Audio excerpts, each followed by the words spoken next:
بسم اللہ الرحمن الرحیم۔ ناظرین السلام علیکم ورحمۃ اللہ وبرکاتہ۔ آج ہم فقہ حنبلی کی معروف کتاب دلیل الطالب کی کتاب الصلاۃ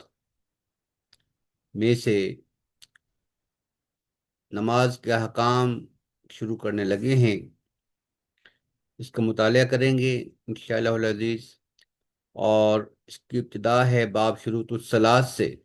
یعنی نماز کی شرائط، یعنی وہ کون سی چیزیں ہیں جن کو نماز شروع کرنے سے پہلے پورا ہونا چاہیے۔ شرائط سے مراد پری ریکوزٹس ہوتے ہیں، یعنی وہ چیزیں جن کو نماز شروع کرنے سے پہلے پورا ہونا چاہیے، مکمل ہونا چاہیے، اور نماز کے دوران بھی وہ باقی رہیں، قائم رہیں، انہیں کہتے ہیں شرائط نماز۔ تو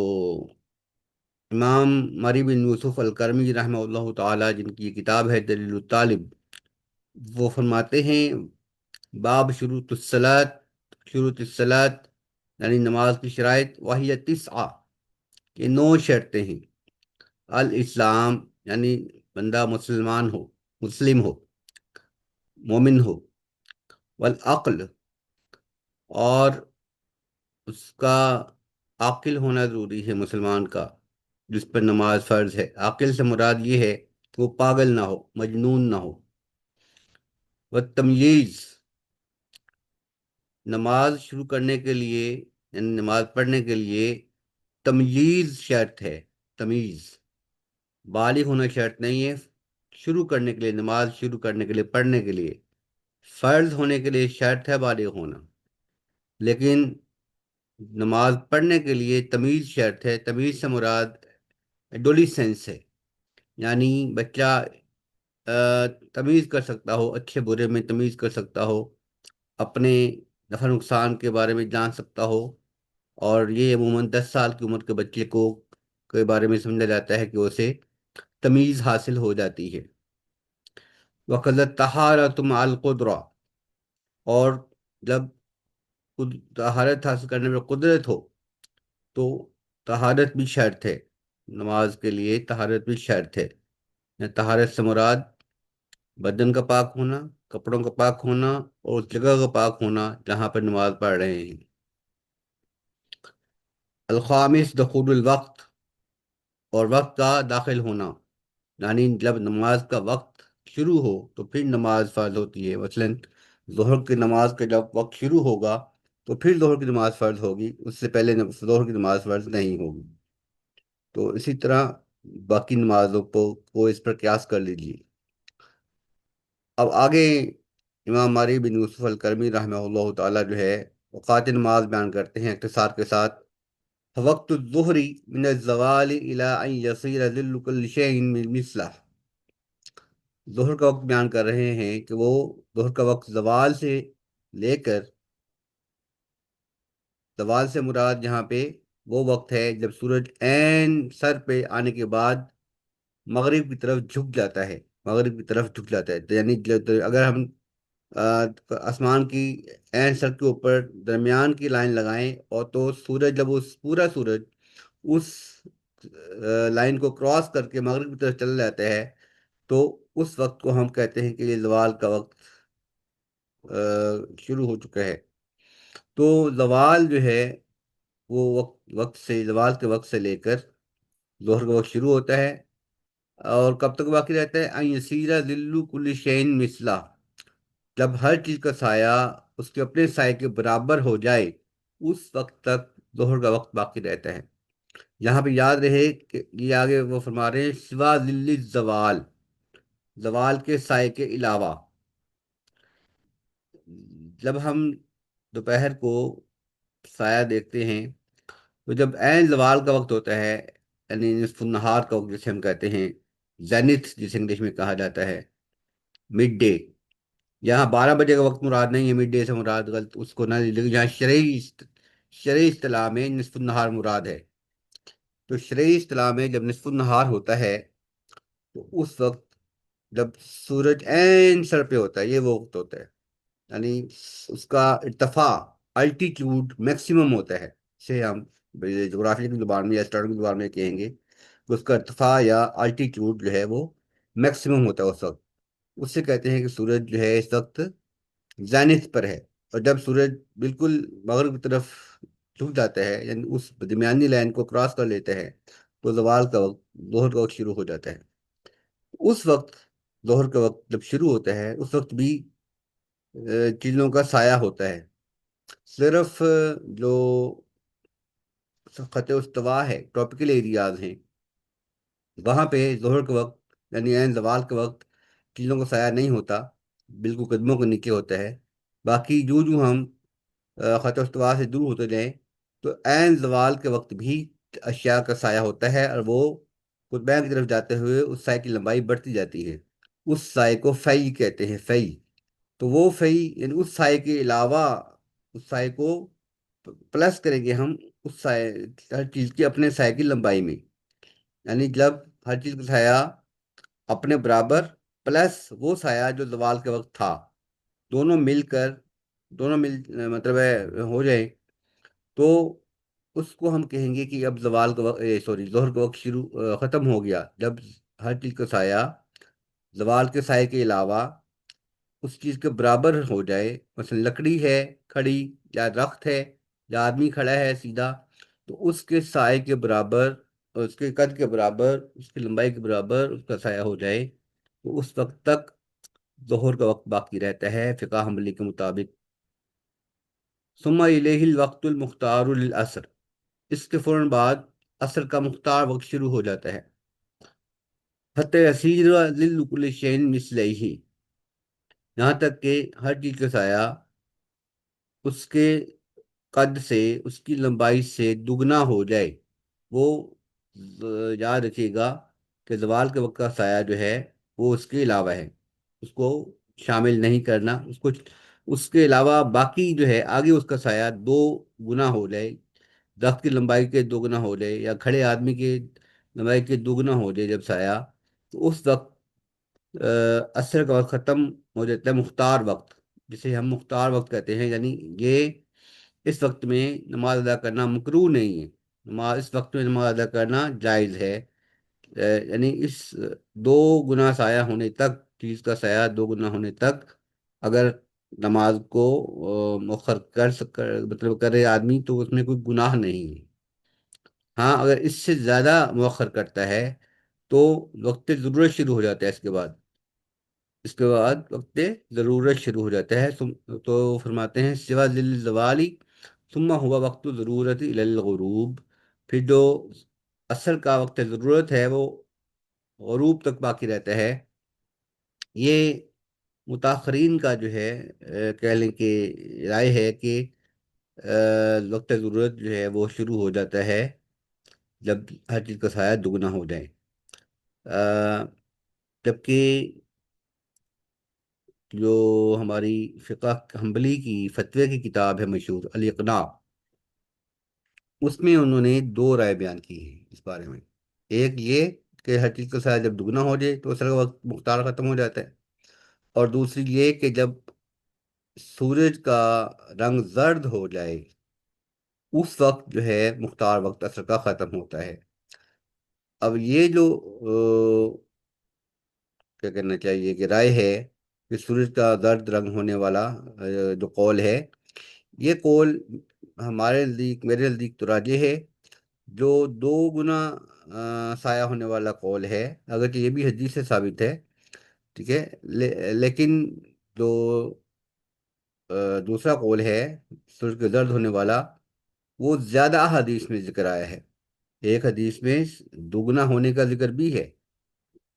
لیکن زیادہ احادیث میں سورج کا سایہ، سورج کی روشنی زرد ہونے تک عصر کا مختار وقت باقی رہنے کا ذکر ہے. تو میرے نزدیک جو ہے یہ عصر کا وقت، مختار وقت، سورج کی روشنی زرد ہونے تک، یعنی جب سورج کی طرف دیکھنا ممکن ہو جائے، سورج کی دیکھنا جب ممکن ہو جائے، سورج پر نظر جمانا ممکن ہو جائے، تو اس وقت عصر کا مختار وقت ختم ہو جاتا ہے. اس کے بعد مکروہ وقت شروع ہو جاتا ہے عام آدمی کے لیے، اور ضرورت کے لیے وقت کا وقت باقی رہتا ہے. ضرورت سے مراد یہ ہے کہ کوئی بیمار تھا تو وہ صحت مند ہو گیا، کوئی سویا ہوا تھا تو وہ جاگ پڑا، کوئی خاتون جو ہے حیض کی حالت میں تھی، وہ پاک ہو گئی، تو وہ اس وقت میں نماز پڑھ سکتی ہے عصر کی. اس کے لیے مکروہ نہیں ہے. عام آدمی کے لیے، جس کو ایسا کوئی عذر نہیں ہے، وہ اس وقت میں نماز پڑھے گا تو وہ کراہت کے ساتھ ہوگی، نماز ہو جائے گی، نماز ادا ہو جائے گی. ثم یلیہ وقت المغرب، پھر اس کے بعد مغرب کا وقت شروع ہو جاتا ہے، یعنی کہ سورج غروب ہوتے ہی مغرب کا وقت شروع ہو جاتا ہے. البتہ سورج غروب ہونے کا یہ ضرور ہے کہ پوری تحقیق ہونی چاہیے، تسلی ہونی چاہیے کہ سورج واقعی غروب ہو چکا ہے. یعنی اس میں طبیان ہونا چاہیے، مکمل تسلی ہونی چاہیے. اس لیے فقہا جو جدید زمانے کے ہیں وہ لکھتے ہیں کہ جو نقشوں میں وقت لکھے ہوتے ہیں یہ تخمینی وقت چونکہ ہوتے ہیں، اگرچہ سائنسی لحاظ سے تو یہ ایکوریٹ ہوتے ہیں، لیکن یہ جو وقت دیے ہوتے ہیں یہ اس وقت دیے ہوتے ہیں، اس میں وہ وقت ہوتا ہے عام طور پر جب سورج کا جو قرص ہے، یعنی جو ڈسک ہے سورج کی، اس کا مرکز افق کے برابر آ جاتا ہے، تو وہ وقت عام طور پر لکھا ہوتا ہے انٹرنیشنل المانک میں. تو اس کے بھی 3 منٹ بعد کم از کم سورج غروب ہوتا ہے مکمل. اور سائنس یہ کہتی ہے کہ پیرلیکس کی وجہ سے سورج غروب ہونے کے وہ جو وقت لکھا ہوتا ہے نا المانک، انٹرنیشنل المانک میں، جیسے گرینچ، جو گرینچ کی جو کہنا چاہیے وہ ہے ان کی آبزرویٹری، گرینچ آبزرویٹری ہے، ان کی طرف سے جو المانک شائع ہوتی ہے اس میں جو وقت لکھا ہوتا ہے سورج کا غروب ہونے کا، وہ وقت سورج کے شرعی غروب کا نہیں ہے. سورج کا شرعی غروب اس وقت ہوتا ہے جب سورج کی ٹکیا مکمل طور پر افق میں غائب ہو جائے، اور اس کے بعد جو ہے سورج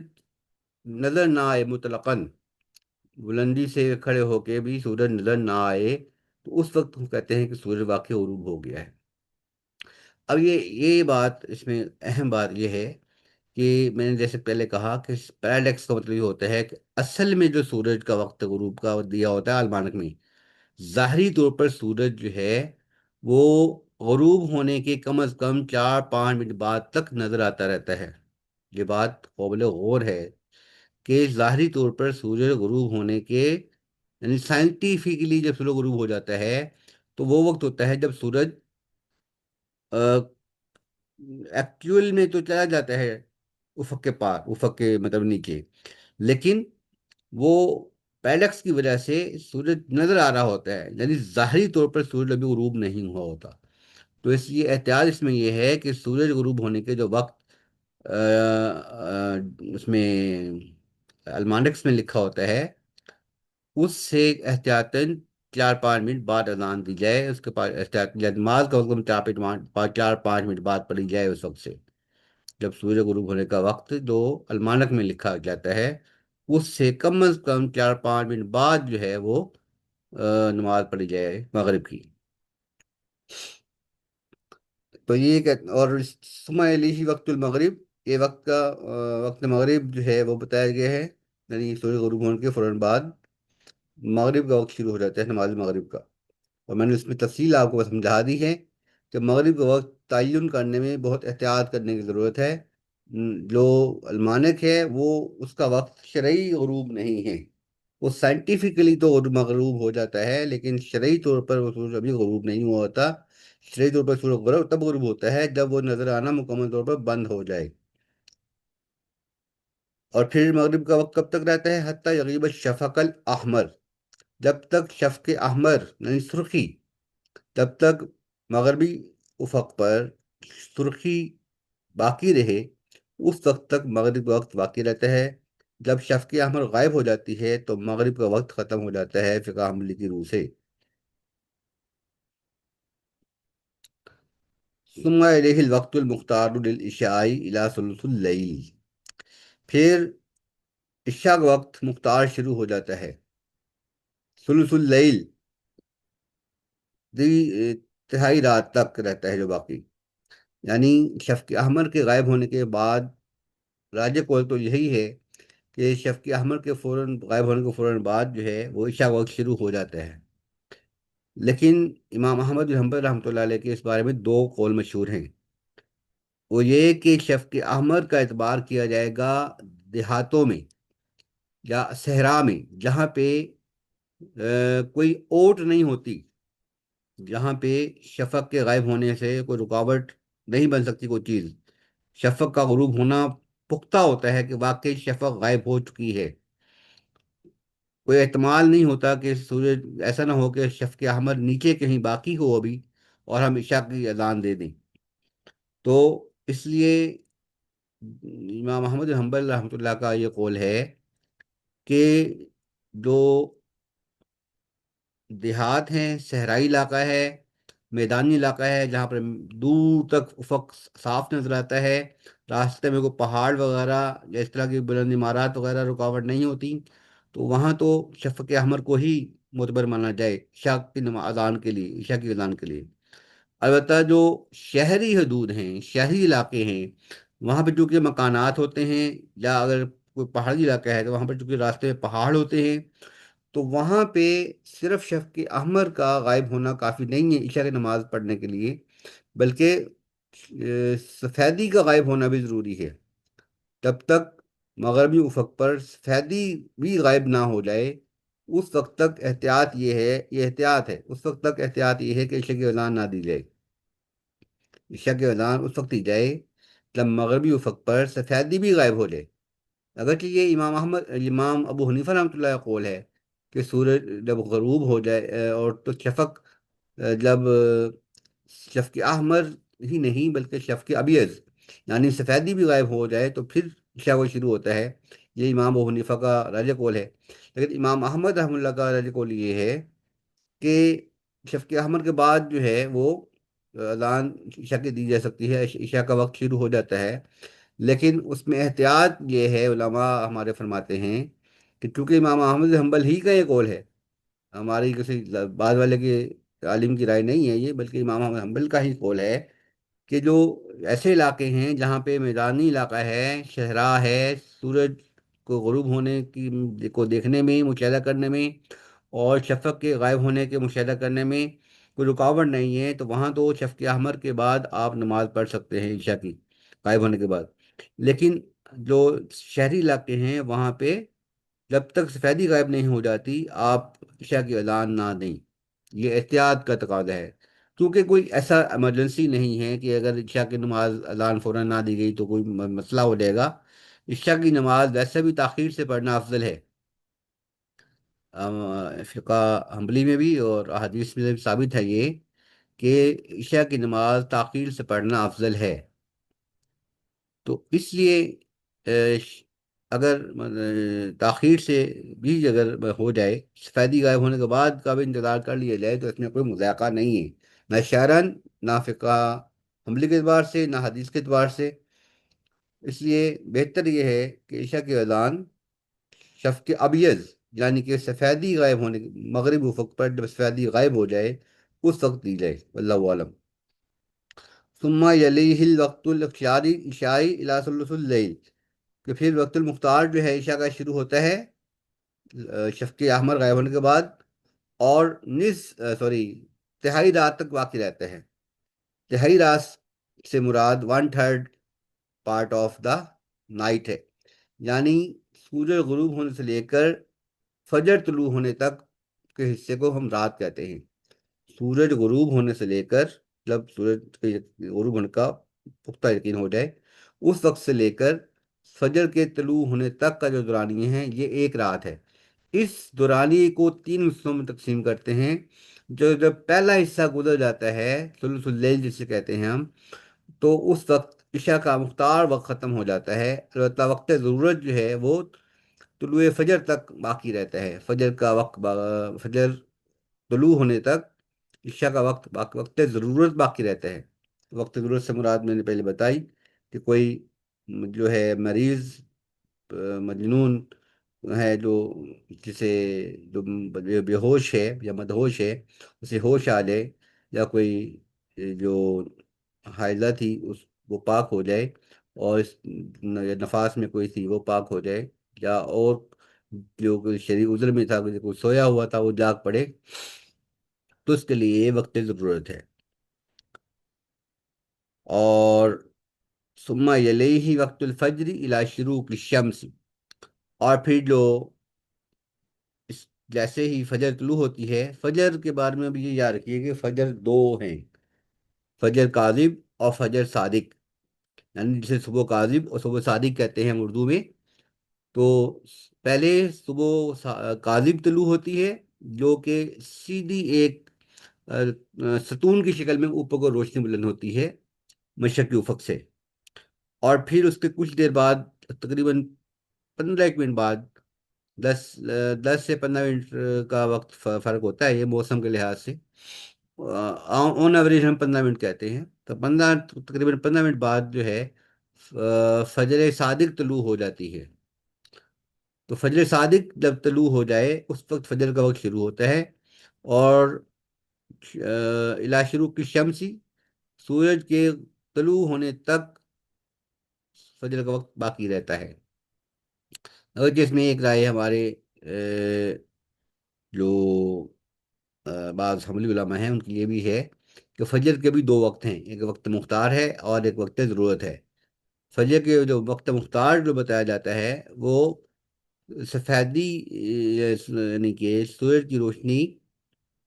سورج طلوع ہونے سے پہلے کی بات ہوتی ہے، سورج طلوع ہونے سے پہلے صبح کی روشنی جب خوب پھیل جائے تو اس وقت تک جو ہے وقت مختار مانا جاتا ہے، اور اس کے بعد کا وقت جو ہے سورج غروب سوری طلوع ہونے تک کا وقت، سورج طلوع ہونے تک کا وقت جو ہے وہ وقت ضرورت مانا جاتا ہے۔ لیکن یہ ایک مرجو رائے ہے، راجح قول یہی ہے کہ فجر کا ایک ہی وقت ہے، وقت مختار ایک ہی ہے، اور وہ طلوع شمس تک، یعنی کہ سورج طلوع ہونے تک باقی رہتا ہے۔ تو ناظرین، آج ہم نے یہ وقت کی یہ نماز کی جو شرائط ہیں وہ پڑھ رہے ہیں ہم، اس میں سے یہ 5ویں شرط ہے وقت کا ہونا، وقت کا داخل ہونا۔ آگے فرماتا ہے یحرم تاخر الصلاۃ عن وقت الجواز، اچھا یہ ایک سطر رہ گئی، یا یدرک الوقت بتکبیرۃ الاحرام، یعنی اگر تکبیر تحریمہ کہہ لیا کسی نے وقت ختم ہونے سے پہلے پہلے تو اس نے وقت پا لیا، یہ ایک رائے ہے۔ اور دوسری رائے یہ بھی ہے کہ جس نے ایک رکعت پا لی تو اس نے وقت کو پا لیا۔ یحرم تاخیر الصلاۃ عن وقت الجواز، اور جو جواز وقت جواز ہے اس سے تاخیر کرنا حرام ہے، یعنی جو وقت مختار ہوتا ہے، وقت جواز سے مراد یہاں وقت مختار ہے، جو مختار وقت ہے نماز کا اس سے تاخیر کرنا حرام جو ہے وہ یحرم حرام ہے، یعنی یہ حرام سے مراد ہے بلا عذر، بلا عذر اگر تاخیر کرے تو حرام ہے۔ اس وقت سے وقت جواز کے بعد نماز پڑھے بغیر عذر کے تو وہ گناہ گار ہوگا۔ يجوز تاخیر فعلها فی الوقت مع العزم علیہ، البتہ جو وقت مختار ہے اس میں تاخیر کر سکتا ہے، اس کے اندر اندر، وقت مختار کے اندر اندر تاخیر کر سکتا ہے پختہ ارادہ اگر ہو نماز ادا کرنے کا، تو اس میں تاخیر وقت مختار کے اندر اندر کرنا جائز ہے، اس میں گناہ گار نہیں ہوتا آدمی۔ والصلاۃ اول الوقت افضل، اور اول وقت میں نماز پڑھنا افضل ہے۔ وتحصل الفضیلۃ باول الوقت، یہ اس میں تھوڑی سی تفصیل آپ کو بتاتا چلوں کہ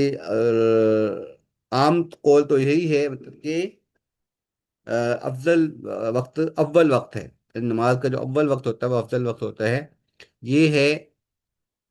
عام تمام نمازوں کے لیے جنرل رولنگ۔ لیکن اس میں کچھ تفصیل یہ ہے کہ فجر کے اور عشاء کے بارے میں، فجر کے بارے میں یہ ہے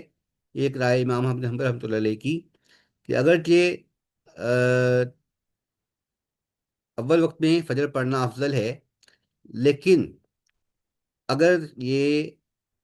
تمام نمازیوں کے اوپر باعث مشقت کے لیے باعث مشقت ہو تو پھر تاخیر سے پڑھنا نہ صرف جائز ہے بلکہ افضل بن جاتا ہے اگر سب کے لیے مشقت کا باعث ہو۔ اور اسی طرح عشاء کی نماز کے بارے میں یہ قول ہے امام احمد بن حنبل رحمۃ اللہ علیہ کا کہ اگر نمازی جلدی جمع ہو جائیں اور جلدی نماز پڑھنا چاہتے ہوں تو اس وقت میں پڑھ لینا افضل ہے،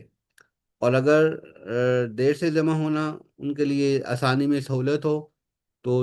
دیر سے پڑھنا افضل ہے، لیکن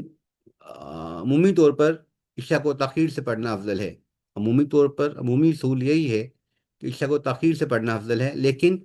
اگر نمازیوں کا اتفاق ہو جائے کہ تاخیر سے پڑھنا ہے تو وہ افضل ہوگا، اگر نمازیوں کا اتفاق ہو جائے کہ تاخیر سے پڑھنا مشقت کا باعث ہوگا سردی کی وجہ سے فار ایگزامپل معذرت، تو اس صورت میں ذرا جلدی پڑھ لینا بھی جائز ہے، یعنی اس صورت میں بھی وہ افضل ہی مانی جائے گی اگر نمازیوں کا اتفاق ہو۔ وَيَجِبُ قَضَاءُ الصَّلَاةِ الْفَاتِحَةِ مُرَتَّبَةً فَوْرًا، اور نماز کو جو قضا ہو جاتی ہے، یعنی وقت گزر جائے نماز کا ادا نہ کر سکے تو اسے کہتے ہیں کہ نماز قضا ہو گئی۔ جب وقت قضا ہو جاتی ہے نماز تو فوت شدہ نماز کو مرتب شکل میں پڑھنا چاہیے اور فوراً پڑھنا چاہیے، ترتیب کے ساتھ۔ مرتب سے مراد ترتیب کے ساتھ، یعنی اگر دو نمازیں فوت ہو گئی ہیں تو ظہر اور عصر کسی کی فوت ہو گئی ہے تو وہ پہلے ظہر پڑھے گا پھر عصر پڑھے گا، اسے کہتے ہیں ترتیب واجب ہے۔ البتہ اگر فقہاء نے تفصیل لکھی ہے، جیسے الاقناع میں بھی لکھا ہوا ہے کہ اگر جو ہے وقت کم ہو، فرض نماز کھڑی ہونے میں وقت کم ہونے والی ہو اور آدمی پچھلی نماز نہ پڑھ سکے، جو آدمی کی فوت ہو چکی ہے تو، اور دوسری نماز حاضر ہو چکی ہو، اس کا وقت ہو چکا ہو، تو اس صورت میں ترتیب ساقط ہو جاتی ہے۔ اس صورت میں ترتیب ساقط ہو جاتی ہے، پہلے جو نماز حاضر ہے وہ پڑھے گا، اور جو فوت ہو گئی تھی نماز وہ فرض حاضر نماز پڑھنے کے بعد جماعت کے ساتھ بعد میں پڑھے گا۔ یہ فقہ حنبلی کا راجح قول ہے۔ پھر سن لیجئے، اس بارے میں بہت سے لوگ مغالطے کا شکار ہوتے ہیں۔ اصول یہی ہے کہ فوت شدہ نمازوں کو ترتیب سے ادا کرنا چاہیے، واجب ہے ترتیب، لیکن اگر بہت ساری نمازیں کسی کی رہ گئی ہیں اور نماز جو حاضر ہے اس کا وقت ختم ہونے والا ہے، یا جماعت کے نکل جانے کا خوف ہے، تو اس صورت میں پہلے جماعت میں شامل ہو کر حاضر نماز پڑھے گا، مجدد نماز پڑھے گا، اور جو فوت شدہ نماز ہیں پھر اس کے بعد ادا کرے گا۔ اس صورت میں ترتیب ساقط ہو جاتی ہے۔ اس صورت میں آدمی گناہ گار نہیں ہوگا، لیکن ایسا جان بوجھ کر نہیں کرنا چاہیے،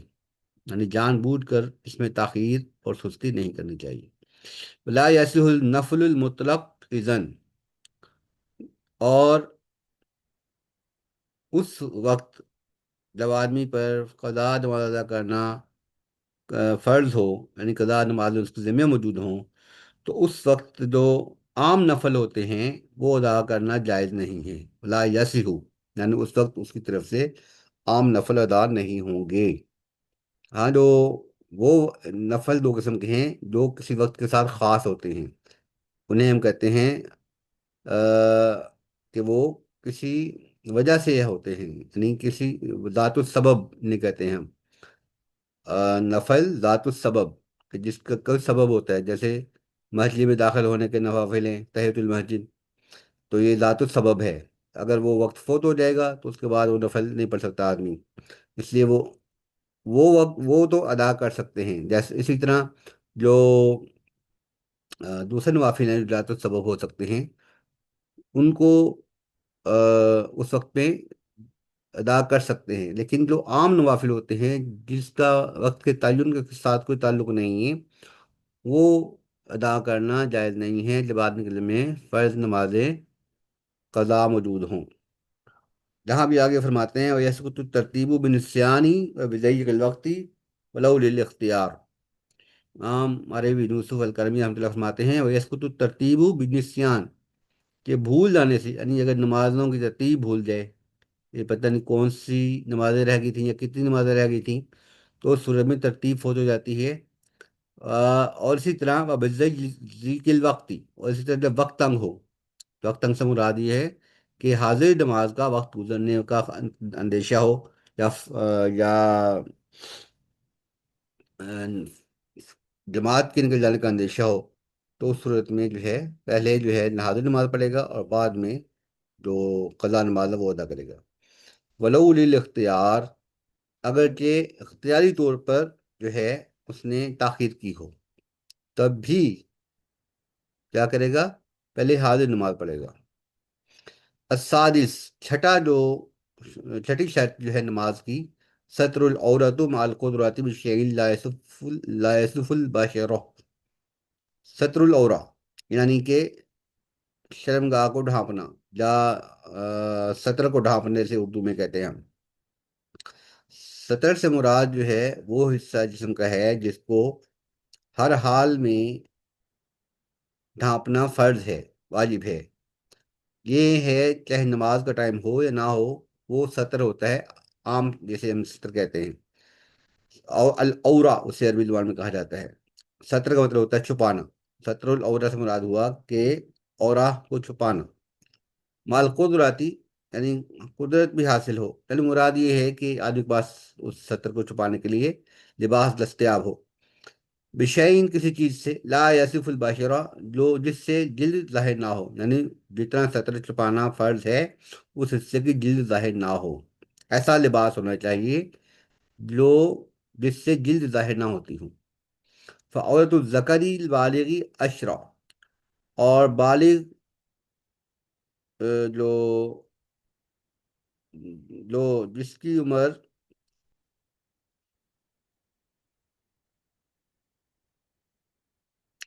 فعورت الذکری البالغی اشرا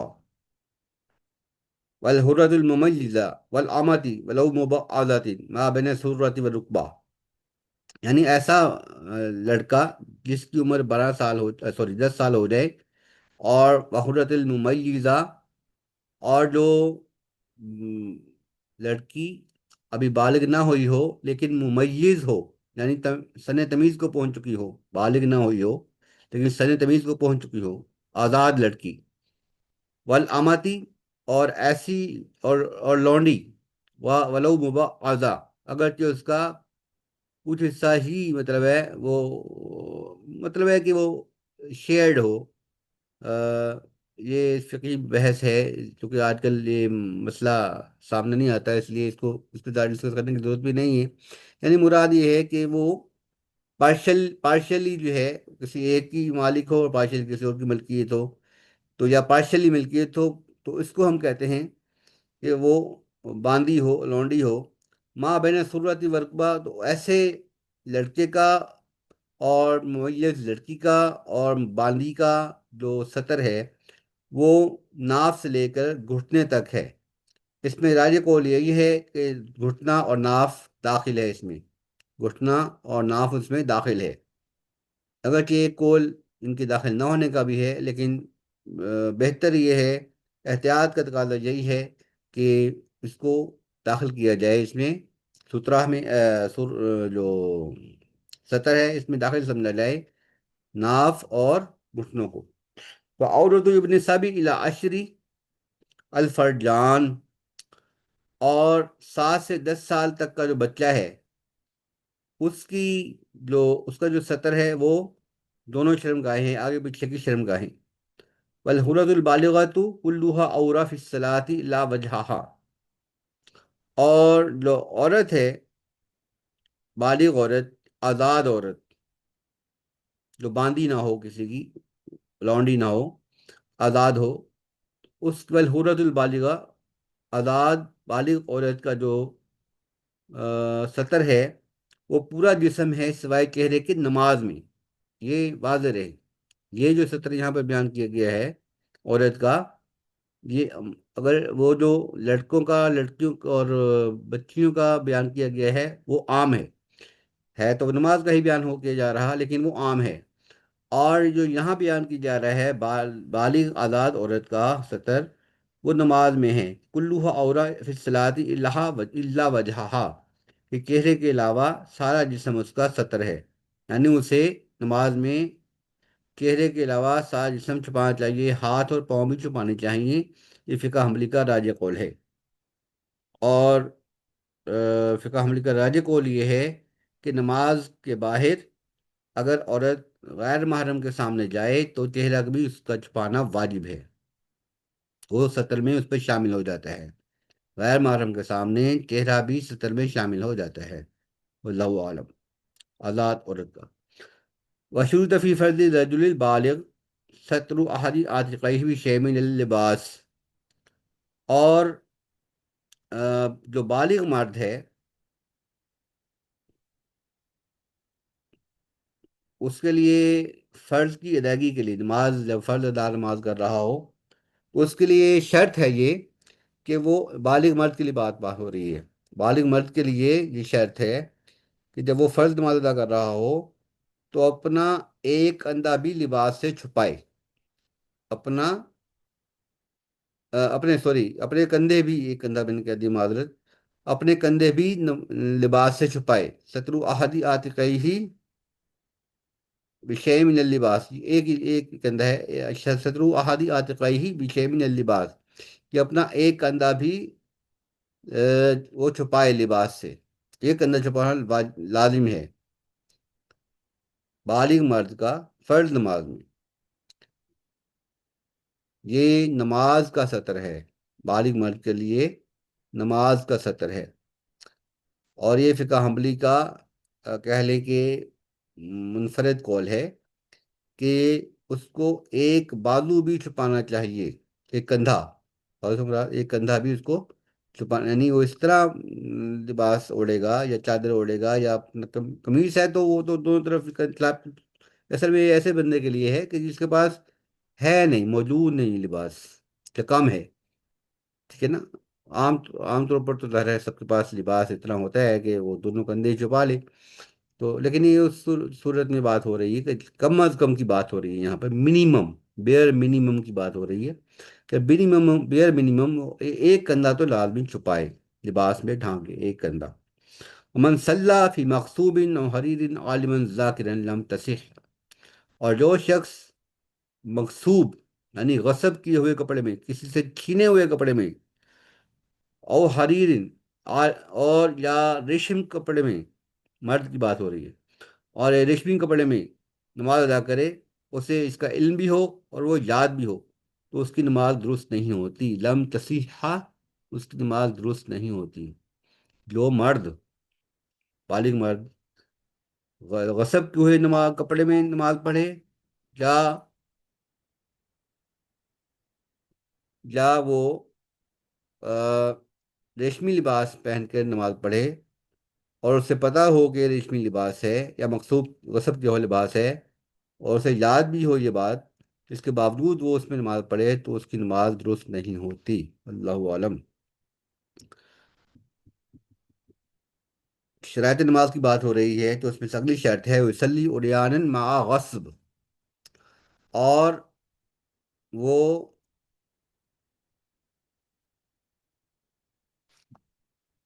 اگر اس کے پاس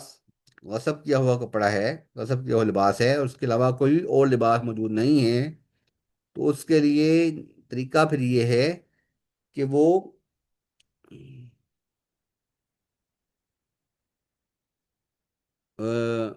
برہنہ ہو کر نماز پڑھے، وفی حریر، یہی حکم حریر یعنی ریشم لباس کے لیے ہے، یہ آدمی ولا یعید، وفی نجس، اور نجس کے لیے بھی یہی حکم ہے کہ اگر اس کا کپڑا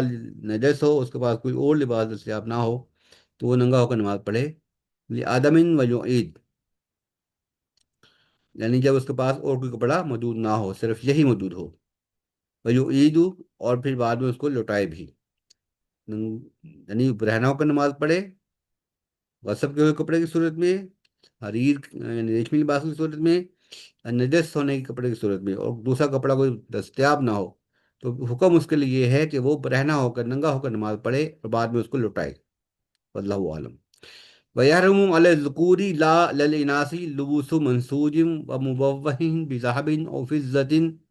وَلُبْسُ مَا كُلُّهُ أَوْ غَالِبُهُ حَرِيرٌ۔ اب اسی کا ایک ضمنی مسئلہ بیان کر رہے ہیں وہ، کہ مردوں پر حرام ہیں، عورتوں پہ نہیں،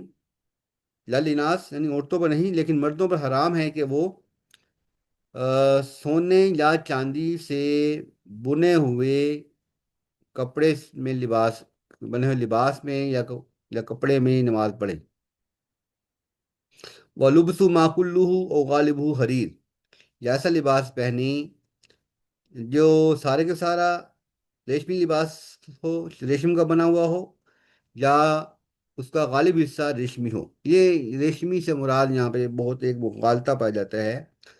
حریر سے مراد یہ ماڈرن زمانے کے ریشمی کپڑے نہیں ہیں جو کہ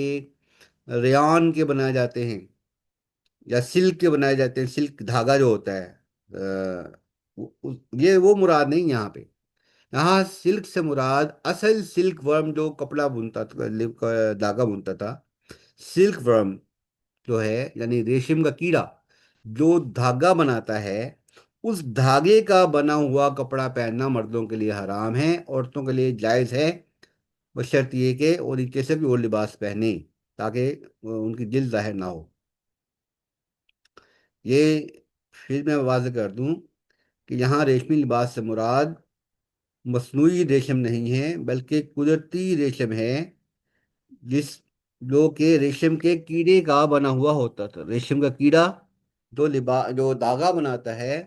اس دھاگے کا بنا ہوا لباس کیونکہ بہت زیادہ ایکسپینسو ہوتا تھا، آج کل بھی اسی طرح ہی ہے، بہت زیادہ مہنگا لباس بنتا ہے وہ،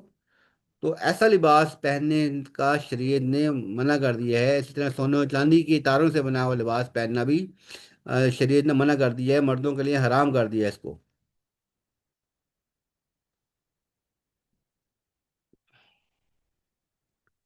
اور اس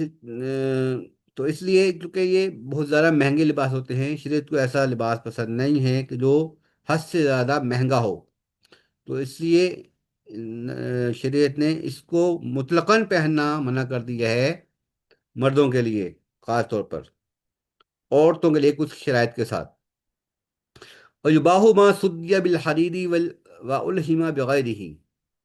وَكَانَ الْحَرِيرُ وَغَيْرُهُ فِي الظُّهُورِ سِيَّانٌ۔ اور یہ یباہو ما سدیہ بالحریری و الہم بغیری، یعنی ایسا کپڑا، ایسا لباس جس میں حریر کا پیون لگایا گیا ہو، یعنی ریشم کا پیون لگایا گیا ہو، تو اس میں اس لباس کو پہننا جائز ہے، ایسے لباس میں نماز پڑھنا بھی جائز ہے۔ وہ کان حریر وغیرہ فی ظہوری سیان، یعنی ظاہری حصے میں کچھ حصہ جو ہے ریشم کا لگا ہوا ہو تو اس میں کوئی مذاکرہ نہیں۔ السابع، ساتویں شرط جو ہے نماز کی، اجتناب النجاستی لبدنہ و ثوبہ و بقعتہ مع القدرہ۔ ساتواں جو ساتویں شرط ہے نماز کے لیے وہ ہے کہ نجاست سے پاک ہونا ہے۔ وہ کون سی نجاست ہے؟ بدن کی نجاست، کپڑے کی نجاست، اور اس جگہ کی نجاست جہاں پہ کہ آدمی نماز پڑھ رہا ہے، مع القدرہ، یعنی آدمی کو اس پر قدرت بھی حاصل ہو۔ یہ عام حالات کے لیے ہے، ایسے میں ایکسیپشنز اس لیے بیان کی جاتی ہیں کہ بعض اوقات مثلاً کسی کو زبردستی کسی ایسی جگہ قید کر دیا جائے جہاں پہ ساری جگہ ناپاک ہو، تو وہاں پر اس کے لیے نماز پڑھنا جائز ہے، ناپاک جگہ پہ بھی۔ لیکن عام حالات کی بات ہے، جو عام حالات میں تو ظاہر قدرت ہوتی ہے آدمی کو، تو اس لیے ضمناً بیان کر دیا گیا ہے کہ عام حالات میں جو ہے وہ قدرت کی ذکر نہیں ہے۔ یہ خاص طور پر اس حالات کے لیے ہے کہ جب آدمی کسی ایکسیپشنل غیر معمولی صورتحال سے دوچار ہو۔ یہ آگے ذکر بھی ہو رہا ہے، پن حبیثہ ببقعۃ نجسۃ وصلی صاحت، اور اگر کسی نے ایسی جگہ پہ نماز پڑھی جہاں پہ اسے قید کیا گیا ہو اور وہ نجس ہو جگہ، اس میں نماز پڑھی تو صاحت، تو اس کی نماز درست ہے۔ اگر کسی کو قید کیا گیا ہو کسی ایسی نجس جگہ پہ، نجس قید خانے میں قید کر دیا گیا ہو، تو وہاں آدمی نماز پڑھ لے تو اس کی نماز درست ہوگی۔ لاکن یومیو بالنجاست رطبتی غایت ما یمکن ہو، لیکن وہ کہتے ہیں کہ اگر نجاست مرطوب حالت میں ہو، یعنی گیلی حالت میں ہو، گیلی نجاست ہو،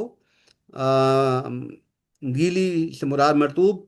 تو وہ غایت ما یمکن ہو تو کیا کرے؟ ہر ممکن کوشش کرے کہ اس میں تلوث نہ ہو سکے۔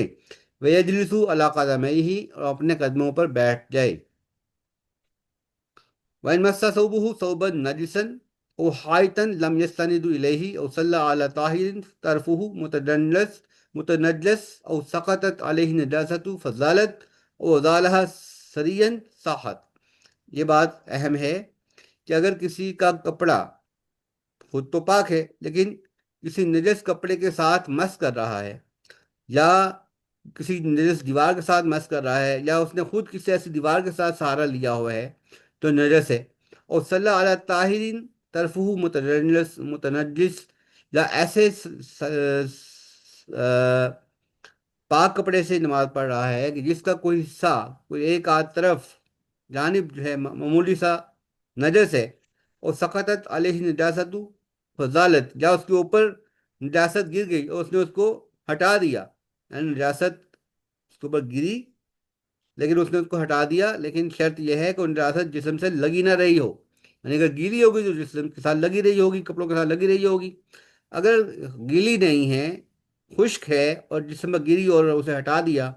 اور ازالہ سرین، یا یا اس کو فضالت خود بخود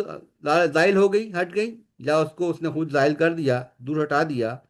فوراً ہی، تو صحت، تو اس کی نماز درست ہے. لیکن یہ مطلب ہے ایسے کم مواقع ہوتے ہیں، لیکن بہرحال وہ بیان کر دیتے ہیں تاکہ کبھی ایسا مسئلہ پیش آئے تو انسان جو ہے اس بارے میں متنبع رہے. وَتَبْطُلُ إِنْ عَجَزَ عَنْ إِزَالَتِهَا فِي الْحَالِ أَوْ نَسِيَهَا ثُمَّ عَلِمَ. وَتَبْطُلُ إِنْ عَجَزَ عَنْ إِزَالَتِهَا فِي الْحَالِ. فرماتے ہیں کہ اگر آدمی اس نجاست کو زائل کرنے میں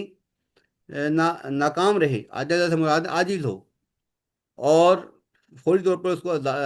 زائل نہ کر سکے، فوری طور پر جسم سے یا کپڑے سے ہٹا نہ سکے، تو نماز باطل ہو جاتی ہے. یا اس کو بھول جائے اور بعد میں یاد ہے تو اس صورت میں بھی نماز باطل ہے. پھر سن لیجیے، اگر اس کے آدمی کے اوپر، جسم کے اوپر، لباس یا بدن کے اوپر یا لباس کے اوپر یا اس جگہ پر جہاں وہ نماز پڑھ رہا ہے ناپاکی ہے، نجاست ہے، اگر تو اس نے فوراً اس کو ہٹایا نہیں اور اس پر قائم رہی، یا اس کو وہ بھول گیا اور بعد میں یاد آیا، تو اس صورت میں نماز باطل ہے. ولا تصح الصلاۃ فی الارض المکتوبہ، اور جو مکتوب جگہ ہو، یعنی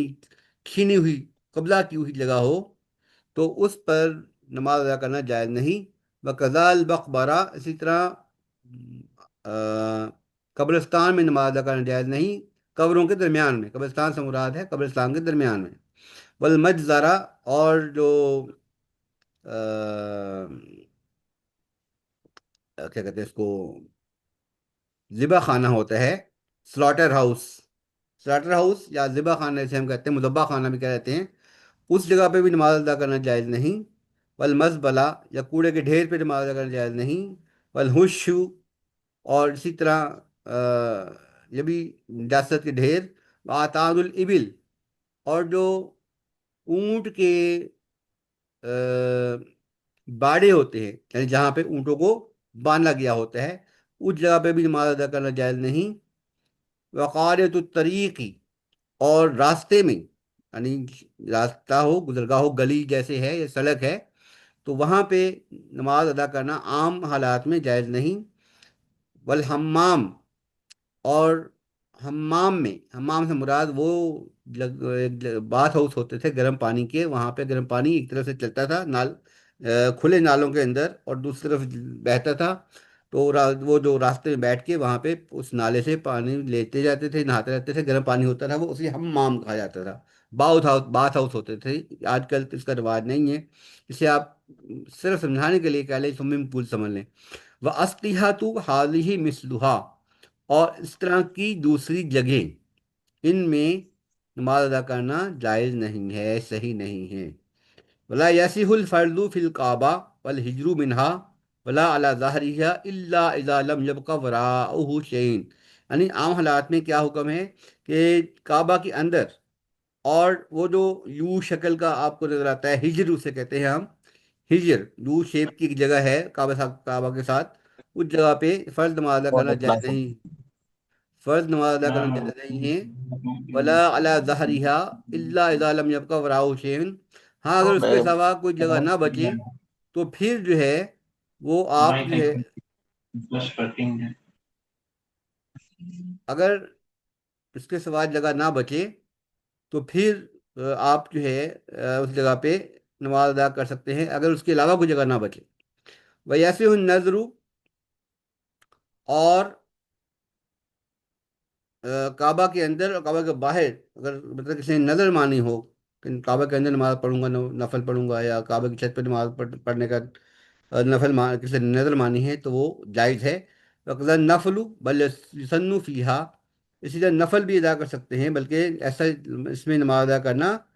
نماز ادا کرنا سنت ہے، یعنی کعبہ کے اندر نفل نماز ادا کرنا سنت ہے۔ بس سامنو، آٹھویں شرط جو ہے نماز کی، استقبال القبلاتی مع القدرہ،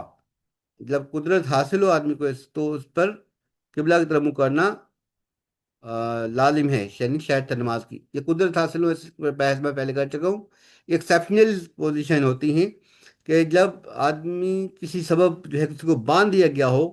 اور قبلے کی طرف وہ منہ نہ کر سکتا ہو، تو وہ اس کے لیے پھر وہ رخصت ہو جاتی ہے، شدید رخصت رہتی ہے کہ چلو قبلے کی طرف منہ نہیں بھی ہے تو اب تو بھی نماز پڑھ لو، تو اس کی نماز ہو جائے گی۔ یعنی ایک بندہ ہے، اس کو کسی نے کسی دشمن نے اس کے، یا اسے قید میں رکھا گیا ہے تو اس کو باندھ دیا گیا ہے، اس کا رخ قبلے کی طرف نہیں ہو پاتا، تو اس صورت میں اس کے لیے جائز ہو سکتا ہے کہ وہ قبلے کے بغیر بھی نماز پڑھ لے۔ لیکن یہ عام حالات کے لیے یہی ہے کہ قبلے کی طرف رخ کرنا شرط نماز ہے، نماز کی شرط ہے۔ فعلم یجد من یخبرہ عنہا بیقین صلی اللہ بالاجتہاد، اگر کوئی بندہ اس کو دستیاب نہ ہو یہ بتانے کے لیے کہ قبلہ کس طرف ہے، تو پھر اجتہاد کرے، یعنی اجتہاد سے مراد یہ ہے کہ پوری کوشش کرے قبلہ تلاش کرنے کی، یعنی جو نشانیاں ظاہری ہوتی ہیں سورج وغیرہ، سمت کا تعین کرنے کے لیے رات کا وقت ہے تو قطبی ستارے کے ذریعے، یا اگر کمپس موجود ہے تو اس کے ذریعے، یعنی مقصد ہے کہ جس حد تک انسان کوشش کر سکتا ہو وہ کوشش کر کے قبلے کو تلاش کرے، اور اس کے بعد اگر نماز پڑھ لے فَإِنْ اخْطَأَ فَلَا اعادہ، کہ اگر پھر غلطی ہو جائے تو اس کے اوپر اعادہ کرنا ضروری نہیں ہے، نماز کو لوٹانا ضروری نہیں ہے جب وہ مکمل کوشش کرنے کے بعد غلطی پر ہو۔ اچھا، اس میں یاد رہے کہ یہ باتیں، یہ جو مسئلہ ہے یہ ظاہر ہے کہ اپنے وطن میں تو یہ مسئلہ پیش نہیں آتا عام طور پر، یہ مسافر کو ہی یہ مسئلہ پیش آ سکتا ہے۔ سے نویں شرط انیہ، نیت، ولا تسقط بحال، یہ کسی حال میں بھی ساقط نہیں ہوتی، ومحلها القلب، اور اس کا جو مقام ہے نیت کا وہ دل ہے، حقیقت ہے العزم علی فعل الشیء، اور اس کی جو اصل ہے وہ کسی کام کا ارادہ کرنا ہے، پکا ارادہ کرنا، وشرطہ الاسلام العقل تمیز، اسلام عقل اور تمیز اس کی شرط ہے، وزمانها اول العبادہ او قبیلہا یسیر والافضل قرنها بتکبیر، یعنی نماز شروع کرنے سے تھوڑی دیر پہلے جو ہے وہ نیت کر لینی چاہیے۔ واللہ عالم، یہ نماز کی شرائط ہیں جی۔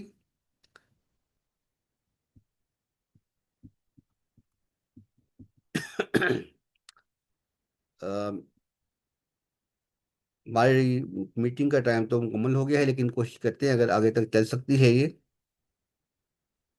وشروط معنیت الصلاۃ تعین ما یصلیہ من ظہر او عصر او وطر او راتبۃ والا علتہ نیت الصلاۃ، یعنی نیت نماز میں کرنے کی چیز کی ہے۔ ایک تو یہ کہ نیت نماز کی کرنی ہے کہ آپ نماز پڑھنے لگے ہیں، وہ تو دل کا ارادہ پکا ہوتا ہی ہے آدمی میں۔ پھر اس میں اس چیز کا تعین کیا جائے گا کہ آپ ظہر پڑھ رہے ہیں، عصر پڑھ رہے ہیں،